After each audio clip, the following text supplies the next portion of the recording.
नमस्ते, स्वागत है आपका इस वीडियो में। आज है आपका 25th ऑफ जनवरी। आज के इंपॉर्टेंट न्यूज़ को हम चेक करेंगे। उसी के साथ साथ अगर आप इस चैनल पर नए हैं तो लाइक शेयर सब्सक्राइब जरूर कर दीजिएगा।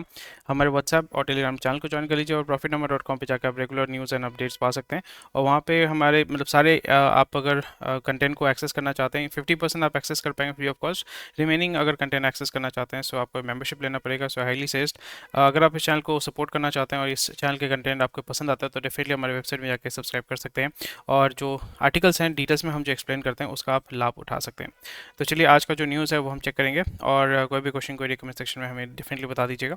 तो जैसे आपको पता है कि जी और सोनी का जो है आपका मर्जर होने वाला था बट मर्जर नहीं हुआ, बट उस जगह पे अभी जो है लीगल वार चलने वाले हैं। और इसका सबसे बड़ा बेनिफिशियरी जो है वो है रिलायंस जियो प्लेटफॉर्म जिसको हम कहते हैं। सो उसका सबसे बड़ा फ़ायदा होगा और उसका जो वैल्यूएशन है डेफिनेटली आपका पंप अप होगा। और इसी जगह पे जो जील जो है, जी एंटरटेनमेंट एंटरप्राइज लिमिटेड, जो I think it's the full form of that. तो उसमें आपको ये देखने को मिलेगा the shares are slumping near about 30 to 40% आपका जो है इरोजन वहाँ पे आपको देखने को वाला, मार्केट नीचे गिर रहा है। सो सेंटिमेंट आप बोल सकते हो, जैसे मैंने बताया कि सेंटिमेंट डज मैटर, बट इतना इरोजन नहीं होता है। यहाँ पे आपका पंप एंड डंप का स्कीम आपका चल रहा है। People are basically operating the stock and again यहाँ पे लीगल कुछ चीज़ें चलती रहती हैं। सो यहाँ पे एक्विजिशन चलेगा, they are accusing each other of breach of contract. So यहाँ पे प्राइमरली एक दूसरे के ऊपर ये केस करेंगे और इसमें केस करने के बाद आफ्टर पॉइंट ऑफ टाइम ये आर्बिट्रेटर के पास जाएगा। आर्बिट्रेटर बोलेगा भाई बैठ के आप सुलह कर लो, या ये सब चलता रहता है, not a big deal at all. So जैसे मैंने कहा था कि इसमें नियर अबाउट $10 billion का एक मर्जर होने वाला था। सो वो मर्जर अभी तो नहीं होने वाला है, बट यहाँ पे जैसे आपको समझने को मिलेगा कि इसका इम्पैक्ट क्या होने वाला है बिजनेस के ऊपर। अच्छा, और एक चीज़ मैं आपसे पूछना चाहता हूँ कि ये मैंने फॉर्मेट थोड़ा सा चेंज किया। यहाँ पे मैंने पॉइंटर, पहले क्या होता था कि पैराग्राफ पैराग्राफ वाइज करता था, तो थोड़ा सा लोगों को लगता है कि बोरिंग लगता है। और यहाँ पे क्योंकि प्राइमरीली मैं स्टडी मटेरियल तैयार करता हूँ और यहाँ पे NISM रिसर्च एनालिस्ट का एक कंटेंट हमने तैयार किया है। तो उसके बारे में उसका मे बी फरवरी तक जो है उसको हम पब्लिश करेंगे। सो अगर आप research analyst NISM research analyst का एग्जाम देना चाहते हैं so that notes might be able to help you. उसमें इजी रीडिंग रहता है। चलिए, यहाँ पे मैं ये बोल रहा था कि एक्सप्लेनेशन फॉर लेमैन, डेफिनेटली यहाँ पे लेमैन ऑलरेडी आपको पता है, डिटेल्स आपको पता होगा ऑलरेडी। यहाँ पे आपने बहुत दिनों से ये चल रहा है। इम्प्लीकेशन ये होने वाला है, the legal conflict is going to impact the broadcast industry, primarily the OTT platform, जो ऑनलाइन में जो मीडिया हो रहा है। Not I am not talking about news but I am talking about the entertainment segment. So वहाँ पे आपको ये देखने को मिलेगा और इससे दिक्कत ये होने वाला है कि दिक्कत ऐसा सच कुछ नहीं होने वाला है, बट जो कंपनीज है यहाँ पे, सोनी या जी है या डिज्नी हॉटस्टार है, they are going to lose a lot of value and lot of confidence from investors. And यहाँ पे सबसे बड़ा विनर जो होने वाला है वो है Jio. So nothing more than that, but again this is so sad bro. यहाँ पे रंजन जो है, रंजन पाई, जैसे मैंने बताया था कि कल ही हमने इसके बारे में डिस्कस किया था, डिटेल्स में मैंने डिस्कस किया था। इसमें मैंने बहुत जो है टाइम मैंने इन्वेस्ट किया था कल इसके बारे में बात करने में। बट जैसे मैंने बताया कि Byju will not fail unless and until उसके पास आकाश है। बट जो हमें यहाँ पे देखने को मिल रहा है दैट यहाँ पे जो सिचुएशन अभी है दैट मेजॉरिटी बोल सकते हो 40% of the ownership of Aakash is with Ranjan पाई।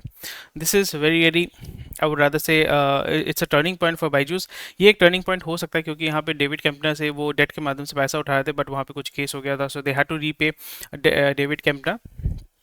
फिर वहाँ पे दे नीडेड मनी, $200 million चाहिए था। तो रंजन पाई ही came as a white knight and उन्होंने बेल आउट किया बेसिकली बाइजूस को। और यहाँ पे जो डेट ऑब्लिगेशन था वो उन्होंने फुलफिल किया था रंजन पाई के माध्यम से। तो रंजन पाई ने बोला कि हम क्या करेंगे, हम आपको डेट देंगे but it has to convert into, इसको कहते हैं कन्वर्टेबल डिबेंचर, जिसको हम बोलते हैं ना convertible debenture. So convertible debenture में क्या होता है, after a point of time if you are not able to pay back the loan then it becomes equity.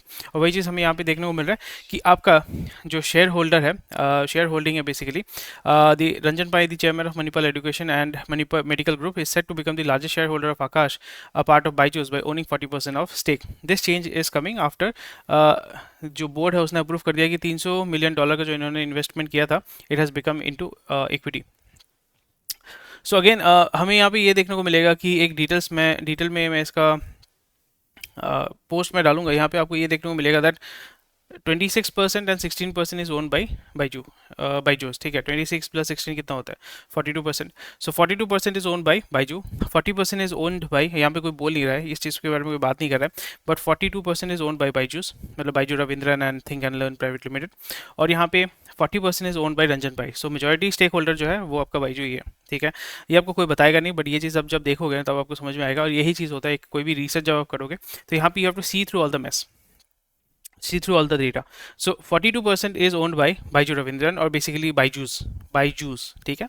और आपका 40% इज ओन्ड बाई रंजन भाई। तो यहाँ पे आपको ये देखने को मिलेगा दैट इस जगह पे जैसे अडानी काम करते हैं या अंबानी नहीं करते हैं, बट अडानी हमें ये देखा है कि उन्होंने वो प्लेज करेंगे, अपने शेयर्स को प्लेज करेंगे to buy back buy back some of the shares, क्योंकि अभी यहाँ पे this is a different ball game altogether. यहाँ पे बॉल गेम आपको ये देखने को मिलेगा कि आप जस्ट सोचो, आपने एक कंपनी खड़ा किया, कंपनी खड़ा करके आपने बताया कि उसका वैल्यूएशन आपने 22 बिलियन डॉलर तक उठाया, ठीक है। उस टाइम पे आपने हल्का हल्का जो है शेयर बेचना शुरू किया, हल्का हल्का शेयर बेचना शुरू किया। और यहाँ पे आपका क्या हो गया, जब भी आप शेयर बेच रहे हो तो फिर इक्विटी जब आप सेल करते हो तो आपके पास पैसा आ जाता है। तो पैसा आपने अपना पर्सनल, मैं किसी को ब्लेम नहीं कर रहा, कुछ नहीं कर रहा, I'm just giving you a scenario, मतलब just for education purposes only. So यहाँ पे आप क्या करते हैं, आप अपने शेयर्स को, जैसे शेयर मार्केट में होता है ना, आप कम दाम में खरीदते हैं, ज़्यादा दाम जब हो जाता है तब उसको बेच देते हैं। तो फिर आपके पास क्या आता है, आपके पास कैपिटल आ जाता है। फिर आप क्या करते हैं, वेट करते हैं जब वो स्टॉक जो है नीचे की तरफ गिरेगा। तो स्टॉक में क्या होता है, जब सोचिए कि 22 बिलियन डॉलर का वैल्यूएशन था, अभी कितना 1 बिलियन डॉलर। अभी बाईजूस अगर मतलब अभी जो सिचुएशन है में मोस्ट प्रोबेबली बाई जो वैल्यूएशन है it might move down a little bit, you know, down, right. So इस जगह पे क्या होगा, आप देखोगे 750 million, 700 million, maybe 500 million भी हो सकता है। उस जगह पे क्या करोगे, क्योंकि ऑलरेडी आपके पास कैपिटल है, क्योंकि जब आपने सेल ऑफ किया था या इक्विटी रेस किया था, सॉरी आपने फंड रेस किया था इक्विटी सेल ऑफ करके, आपके पास कैपिटल डेफिनेटली होगा। तो वो कैपिटल से आप क्या करोगे, then you will start to buy out these shares ownership. तो फिर जैसे 42% है, मेरे को कितना चाहिए, 50% से ज़्यादा होगा तो मेजॉरिटी शेयर होल्डर मैं ऐसे ही हो जाता हूँ। तो फिर क्या हो जाता है कि 42% है, आई जस्ट नीड 9%, 9% अगर मैं कम वैल्यूएशन में बाई आउट करता हूँ सो किसका फ़ायदा है। So this is also a different perspective जिसमें हम इसको देख सकते हैं। सो ऐसा कुछ नहीं है कि भाई सब कुछ खत्म हो जाएगा, डेफिनेटली बिजनेस में सब, business and politics is very unpredictable. और यहाँ पे दिमाग का खेल होता है। जैसे मैंने बताया कि एक सिनेरियो आपको मैंने बता दिया कि वैल्यूएशन गिर रहा है, लोग बोलेंगे हो, ऐसा कुछ नहीं है। बट यहाँ पे आपको ये भी देखना पड़ेगा कि ये एक पर्सपेक्ट भी हो सकता है कि अगर मैं अपनी कंपनी को जिसका ओनरशिप मेरे हाथ से निकल चुका है, या बोल सकते हो कि इक्विटी मेरे पास कम है, तो फिर मैं after a point of time I can reclaim और basically buy out the company. On track to invest $10 billion in India. Bain के जो है head, Bain capital is a major investment firm which is I think based out of US. और वो $10 billion वो डालेंगे। KKR भी बोल रहे थे हम $10 बिलियन जो है वो डालेंगे इंडिया में next 3 to 5 years. And primarily ये कंपनी जो होती हैं वो क्या करते हैं, वो पीई होते हैं, वो जो बेसिकली स्टेबल बिजनेसेस में वो इन्वेस्ट करेंगे। और स्टेबल बिजनेसेस मतलब जो आईपीओ में आने वाले हैं, आईपीओ में जाने वाले हैं, और प्री आईपीओ है, but they are mature business. वहाँ पे जो है आपको देखने को मिलेगा दे आर इन्वेस्टिंग। प्राइमरली कौन कौन से सेगमेंट में वो इन्वेस्ट कर सकते हैं, आप वीडियो को पॉज कीजिए, मुझे थोड़ा सा 3-4 सेगमेंट जो है आप मुझे कमेंट सेक्शन में लिख के बताइएगा, ये आपके लिए होमवर्क है। बट पॉज कीजिए, अभी पॉज कीजिए, पॉज करके आप लिखिए कौन कौन से सेगमेंट में वो बाई आउट कर सकते हैं from a short term perspective and from a long term perspective. Pause किया, अच्छा, थैंक यू। आपने अगर कमेंट किया होगा तो आई रियली अप्रिशिएट दैट। अगर कमेंट में नहीं भी किया होगा तो at least you should know about it, you should know. पता नहीं लोग कमेंट क्यों नहीं करते हैं, बट कोई बात नहीं है। लाइक भी नहीं करते हैं, लाइक कर दो यार, कमेंट कर दो, व्हाट्सएप चैनल ज्वाइन कर लो, टेलीग्राम ज्वाइन कर लो, फ्री ऑफ कॉस्ट है। वेबसाइट में जाकर सब्सक्राइब नहीं करना, कोई बात नहीं है, बट एटलीस्ट ये तो कर लो ना, फ्री ऑफ कॉस्ट है। चलो कोई बात नहीं है। सो यहाँ पे जो फॉर एग्जांपल पी जो है वो मैच्योर बिजनेस में इन्वेस्ट करता है, उसका प्राइमरी ऑब्जेक्टिव क्या होता है, capital appreciation and also regular income. So as a P, as a equity investor, या जब आप कैपिटल इन्वेस्ट करते हैं, सो वहाँ पे आपका मेन ऑब्जेक्टिव क्या होता है, आपका मेन ऑब्जेक्टिव ये होता है कि आप वहाँ पे कैपिटल गेन करना चाहते हैं, कैपिटल गेन के साथ साथ रेगुलर इनकम भी करना चाहते हैं। रेगुलर इनकम कैसे करोगे, यील्ड में पैसा डालोगे, मतलब बेसिकली बॉन्ड में पैसा डालोगे जहाँ से आपको यील्ड मिलेगा, या आप जो है जीसेक परचेस करोगे जहाँ से आपको यील्ड मिलेगा, या फॉर एग्जाम्पल आपका जो कंपनी के जो बॉन्ड्स होते हैं वहाँ पे आप इन्वेस्ट करोगे जहाँ से आपको यील्ड मिलेगा, ठीक है। तो उसमें क्या होगा, आपका रेगुलर इनकम आता रहता है। इसलिए आप देखोगे बैंक जो है 81 बॉन्ड जो है वो डिक्लेयर करते हैं, वहाँ पे क्यूआईपी या जो बड़े इन्वेस्टर्स होते हैं, इंस्टीट्यूशनल इन्वेस्टर्स होते हैं, वो उस बॉन्ड को परचेज करते हैं।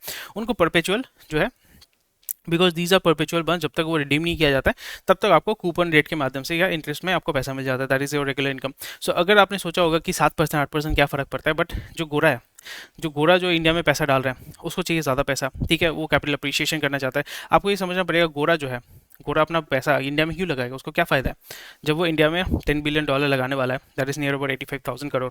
तो वो लगाने का कोई तो रीज़न होगा ना। रीज़न ये है कि यूएस में जब आप इन्वेस्ट करते हैं या यूएस में interest rates are very low, 2 to 3% होता है, और वहाँ पे इन्फ्लेशन आस्ते आस्ते बढ़ रहा है, but still it is under control because they own and they control the energy supply in the country.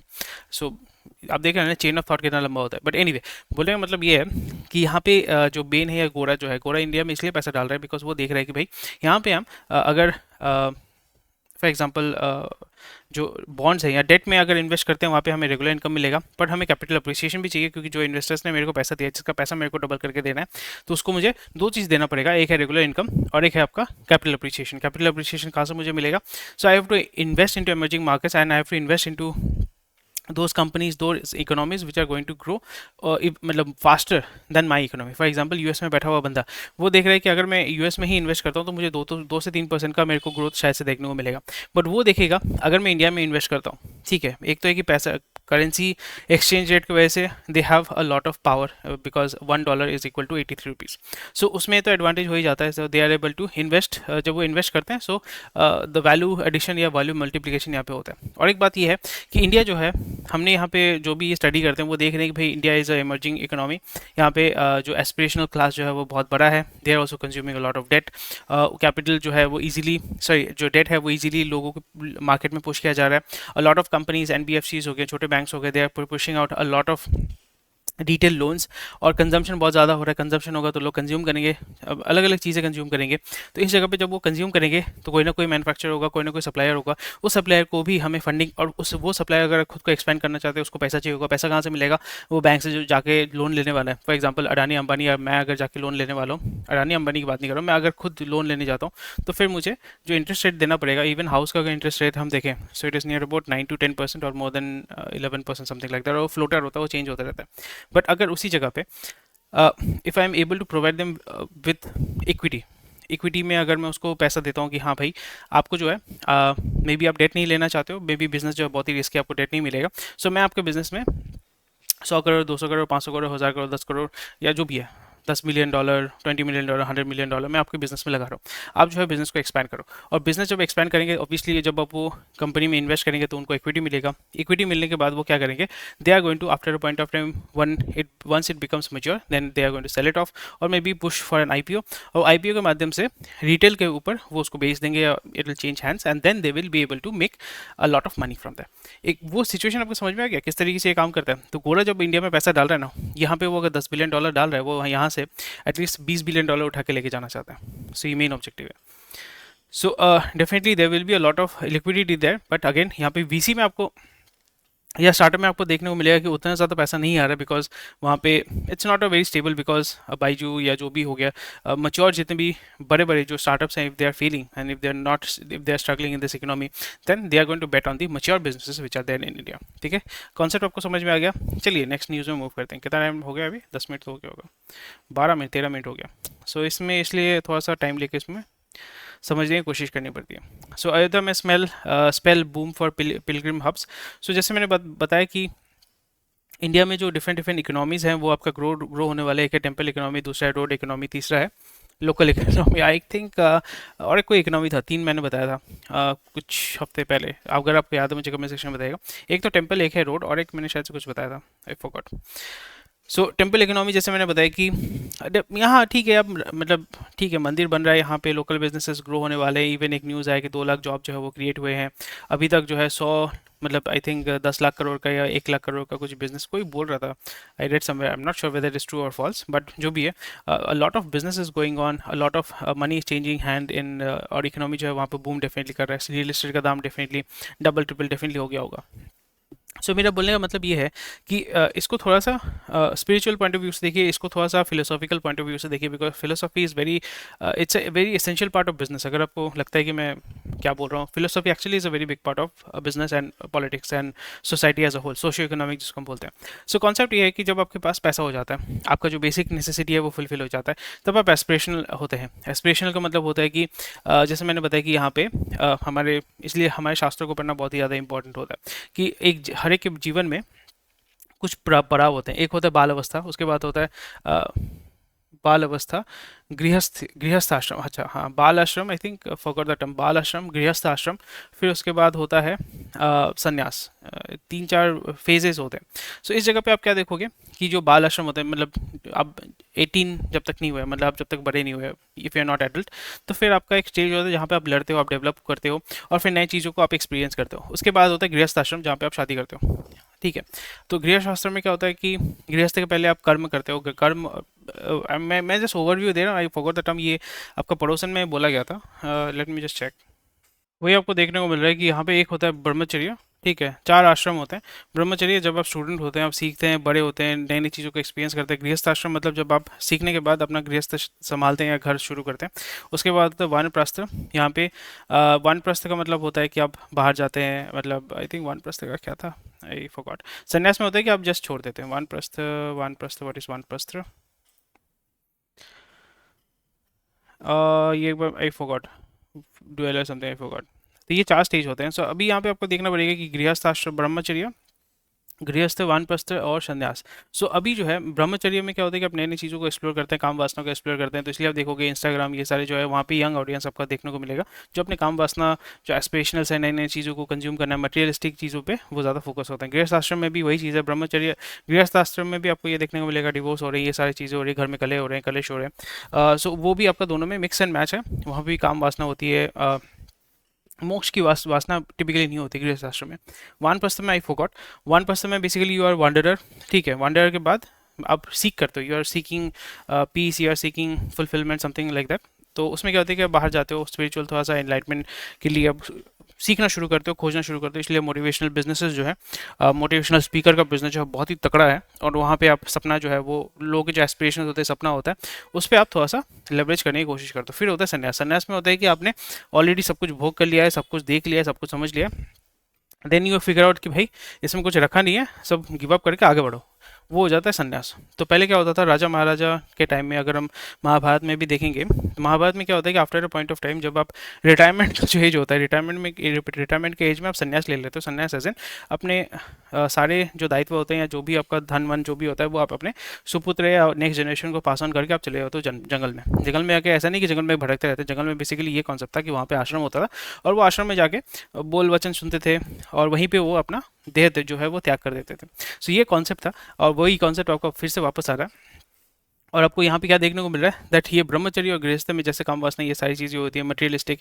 सो इस जगह पे आपको ये देखने को मिल रहा है that entertainment segment, body showing segment, या जो सेंशुअल जो है, जो काम वासना की चीज़ें जो है, उसका डिमांड जो है बहुत तगड़ा लेवल पे ग्रो कर रहा है। और यहाँ पे जो अलग अलग जो लीगल इलीगल चीज़ें हैं, अल्कोहल, सिगरेट, दारू, ड्रग्स, और फिर प्रोस्टिट्यूशन, इसका जो है डिमांड और मतलब आस्ते आस्ते ग्रो करा। उसके बाद जब आप इसको कंज्यूम कर लेते हैं, आप इससे ऊब जाते हैं, देन यू मूव टुवर्ड्स कि अरे भाई लाइफ में क्या है, मतलब मुझे शांति क्यों नहीं मिल रही है, मुझे मेरे लाइफ में पीस क्यों नहीं है। देन यू मूव टू वानप्रस्थ। फिर उसके बाद आपको लगता है कि भाई ये सब में कुछ नहीं है, पैसा वैसा कमा लिया, सब कुछ कर लिया, फिर हमें जो है सब कुछ दान करना है। फिर दान करने के स्टेज में आप क्या करते हैं, दान करते करते आप संन्यास हो जाते हो। So that is the implication. So अभी क्योंकि हमारा जो पॉपुलेशन है, इसलिए आपको demography plays a very big role है।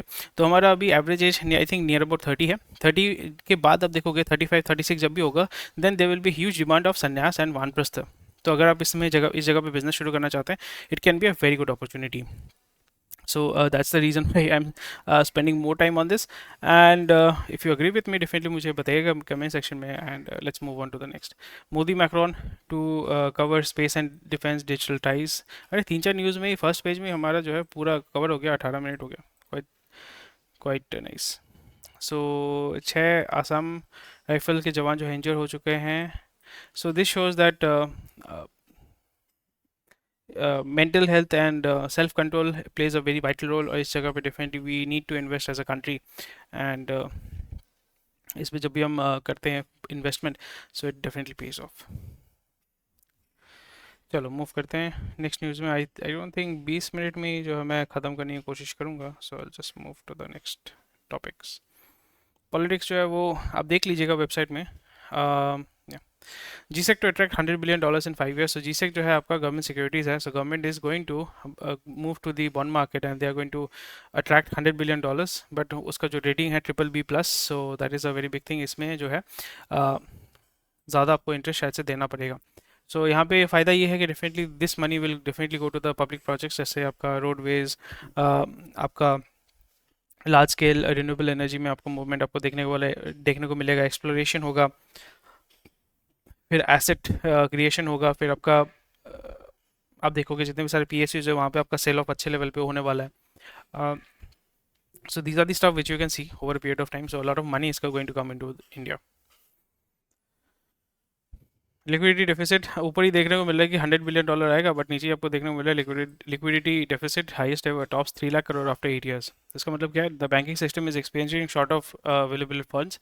This shortage has reached 3 lakh crore, the highest ever, and it is due to tax payment, money leaving the banking system and slow government spending. This deficit is increasing borrowing cost through the economy. And अगर higher borrowing cost होता है it will definitely invest. जैसे already मैंने बताया था ना कि India में जब भी आप लोन लेने जाते हैं, loan is so expensive that it doesn't really make sense. इसलिए आप जो है इक्विटी मार्केट में आप मूव करते हैं, you try to raise money there. But again अगर इंटरेस्ट रेट कम होगा, so people will not move to the you know what do we say, they are not going to move towards equity selling. And क्योंकि जब भी आप equity cell करते हैं तो गोरा आपको डिक्टेट करना शुरू करता है। गोरा मतलब वही है ना, ये this is kind of a soft colonisation जिसको आप बोल सकते हैं कि गोरा जो है, जैसे आपको पैसे की ज़रूरत होती है, आपका बैंक अगर या आपका गवर्नमेंट अगर आपको सपोर्ट करता है तो मे भी आपको 100 करोड़ रुपए चाहिए, और आपको इजीली कम दर में, कम ब्याज में या कोलैटरल फी आपको कोलैटरल फ्री आपको लोन मिलता है। वो टिपिकली अगर आप नए नए बंदे हैं, बिजनेस कर रहे हैं, नए नए कर रहे हैं, आपको कुछ नहीं मिलने वाला है। बट अगर आप एस्टैब्लिश्ड हैं, आपका नेटवर्क है, आपका कनेक्शन है, तो फिर डेफिनेटली पैसा आपको मिल जाता है। The example is Vijay Mallya and Nirav Modi. But जो सामान्य बंदा है जो एक्चुअली में कुछ करना चाहता है, जब वो बोलेगा बैंक के पास कि मुझे 100 करोड़ चाहिए, मुझे ये प्लांट लगाना है, तो फिर आपने शिवाजी मूवी डेफिनेटली देखा होगा, वहाँ पे आपने देखा होगा ना, ये फॉर्म भरा है, वो फॉर्म भरा है, ये फॉर्म भरा है, और फिर आपको जो है थोड़ा सा अपना खर्चा देना पड़ेगा। सो that's the reason why India में टिपिकली कोई बिजनेस नहीं करना चाहता है। एंड स्पेशली जो मैन्युफैक्चरिंग है या जहाँ पे आपको हैवी इन्वेस्टमेंट करना पड़ेगा, प्लांट लगाना पड़ेगा, परमिशन लेना पड़ेगा, अगर परमिशन चाहिए, तो वैसे बिजनेस को टिपिकली जो गोरा है या कोई भी देसी जो है वो इंडिया में नहीं शुरू करना चाहता है। वो करता है कि वो सोचता है कि भाई कोई भी ऐसा देश में हम चले जाएंगे जहाँ पे वन विंडो होगा या वन स्टॉप शॉप होगा, जैसे चाइना है। चाइना में आप सेंट्रल गवर्नमेंट को पैसा डालो एंड वहाँ पे आप जो कुछ भी करो कोई फ़र्क नहीं पड़ता। बट यहाँ पे जैसे फॉर एग्जांपल, इसलिए कुछ कुछ स्टेट्स होते हैं जहाँ पे बहुत ज़्यादा, बहुत ही हैवी लेवल का इन्वेस्टमेंट होता है, और बहुत सारे जो बाकी स्टेट्स हैं वहाँ पे कोई इन्वेस्टमेंट नहीं होता, बिकॉज द पॉलिटिकल सिचुएशन के साथ साथ आपका लॉ एंड ऑर्डर जो है बहुत ही ज़्यादा डिटोरेट, मतलब बहुत ही ज़्यादा आई वुड नॉट डिटोरेट बोल नहीं बोलूँगा, but it's not very suitable for doing business. ठीक है, जैसे सिंपल सा मैं बोल रहा हूँ, आप बिजनेस करने जा रहे हो, आप फैक्ट्री लगाने जा रहे हो, आपने सब कुछ परमिशन, सब कुछ पैसा वैसा लेके किया है, फिर यहाँ पे सपोज 100 लोग खड़े हो गए कि नहीं करने देंगे, फिर उसको टिपिकली क्या होता है कि उसको खदेड़ना पड़ता है। वो पॉलिटिकल रीज़न की वजह से उसको खदेड़ा नहीं जाता है, या वो लिंगर करता रहता है, और जो धंधे वाला है उसका फैक्ट्री अगर बंद रहेगा तो फिर वो तो निकाल लेगा ना अपना इन्वेस्टमेंट वहाँ से। सो बहुत सारे केसेस हैं, and that's the reason why unless and until there, यहाँ पे देयर इज एक्सेप्शन दैट अगर यहाँ पे नेचुरल रिसोर्सेज है जहाँ पे वो एक्सट्रैक्ट करेंगे, नॉट मैन्युफैक्चरिंग, एक्सट्रैक्शन, जैसे माइंस हो गए, so they will use a lot of tactics to get rid of the manage everything. आप, आई होप आपको समझ में आ रहा है। So that's the reason why Orissa, Jharkhand, ये सारे जो जगह है जहाँ पे आपको नेचुरल रिसोर्सेज मिलता है, सो वहाँ पे companies are going, companies are thriving. But manufacturing as such आपको झारखंड, छत्तीसगढ़, टिपिकली झारखंड, बिहार, छत्तीसगढ़, उड़ीसा, उस तरीके से आपको मैन्युफैक्चरिंग नहीं देखने को मिलेगा। People are extracting raw material from that and taking it out, but they are not investing. So कभी आपने ये सोचा है? सो ये सोचने की बात है, आप सोचिए। Despite weak NIM, overall health makes Axis bank top pick. Weak NIM मतलब नेट इंटरेस्ट मार्जिन या net interest income is the difference between the interest income, already बात किया है हमने। Ajay Singh, Sky One, Busy Bee, file firm bids for Go First. So मैंने क्या बोला था? मैंने ये बोला था ना कि बैकएंड से आएगा भाई, स्पाइसजेट आएगा उसको खरीदने के लिए।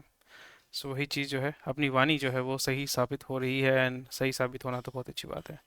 तो इसमें आपको ये देखने को मिल रहा है, SpiceJet most probably will try to take it over, because चलो मूव करते हैं। स्ट्रेंथन गवर्नेंस बाय यूसीबी ना, okay. Adani stocks have recovered most of the Hindenburg losses. हाँ, लॉस तो कुछ नहीं, बट वही कैपिटल गेन्स बहुत सो जो उनका जो टारगेट था वो फुलफिल करके निकल जाएंगे। चलो अभी I think I am good to go. 24-25 minute, I am just going to, news बहुत सारा है, आप जाइए वेबसाइट में जाइए, चेक कीजिए, everything has been explain for you. And that's about it, thank you for watching this video. कोई भी क्वेश्चन कोई कमेंट सेक्शन में बता सकते हैं। स्वस्थ रहिए, मस्त रहिए, और न्यूज़ तो है बहुत सारा, बट जो भी इंपॉर्टेंट न्यूज़ है वो मैं टिपिकली कवर कर दिया। And that's about it. PVC firms strengthen India leadership, so I hope आपको समझ में आ रहा होगा, they are looking to build a team which so they can invest into stable businesses and they can make good money. Anyway, thank you for watching this video. Take care, bye bye, Jai Hind.